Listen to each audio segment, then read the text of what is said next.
अस्सलाम वालेकुम। उम्मीद है कि आप सब ठीक होंगे। तो आज मैं आप लोगों के लिए 12 रबील स्पेशल हलवे की रेसिपी लेके आई हूँ। तो सबसे पहले यहाँ पर जी मैंने एक केतली ली थी। अब इसके अंदर हम 2 कप पानी शामिल करेंगे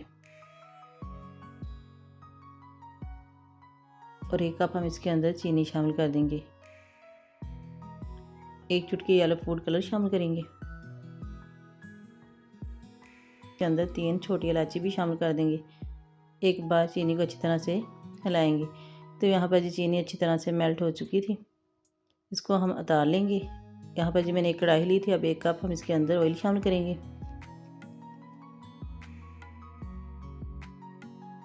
और 1 कप हम इसके अंदर छनी हुई सूजी शामिल कर देंगे और तब तक इसको फ्राई करेंगे जब तक इसमें अच्छी सी खुशबू नहीं आना स्टार्ट हो जाती। यहाँ पर जी मैंने 2 लौंग लिए थे, वो भी हम इसके अंदर शामिल कर देंगे। 4 से 5 टेबल स्पून कुटे हुए बादाम इसके अंदर शामिल कर देंगे। थोड़े से कटे हुए नारियल इसके अंदर शामिल करेंगे और थोड़ी सी हम इसके अंदर किशमिश भी शामिल कर देंगे और 2 से 3 मिनट अच्छी तरह से इसको फ्राई करेंगे। तो यहाँ पर जी जो हमने चीनी का शीरा बना के रखा हुआ तो वो हम इसके अंदर शामिल कर देंगे और आंच को हम मीडियम रखेंगे और अच्छी तरह से स्पैचुला को हम मज़ीद चलाते रहेंगे। और अब दम वाली फ्लेम पर हम इसको 10 मिनट के लिए छोड़ देंगे।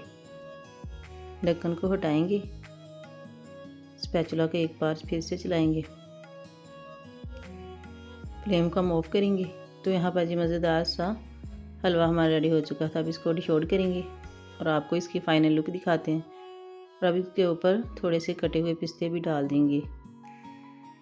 जैसे कि आप देख सकते हैं देखने में कितना टेस्टी और मज़ेदार लग रहा है, तो खाने में कितना टेस्टी होगा। ट्राई करना तो बनता है। आ गया ना मुँह में पानी। आप भी इस रेसिपी को लाजमी ट्राई कीजिएगा। जैसे कि कल 12 रबीउल अव्वल है, आप बनाकर हमसायों को देंगे तो हमसाएँ आपकी बहुत ज़्यादा तारीफ़ करेंगे और आपसे रेसिपी भी पूछेंगे। अगर आपने अभी तक रेसिपी मज़ा को सब्सक्राइब नहीं किया तो जल्दी से रेसिपी मज़ा को सब्सक्राइब भी कर लें ताकि मेरे आने वाली हर नई रेसिपी आप तक पहुंच सके। मिलते हैं नेक्स्ट वीडियो के साथ। अपना ढेर सारा ख्याल रखिएगा और मुझे दुआओं में याद रखिएगा। तब तक के लिए अल्लाह हाफिज़।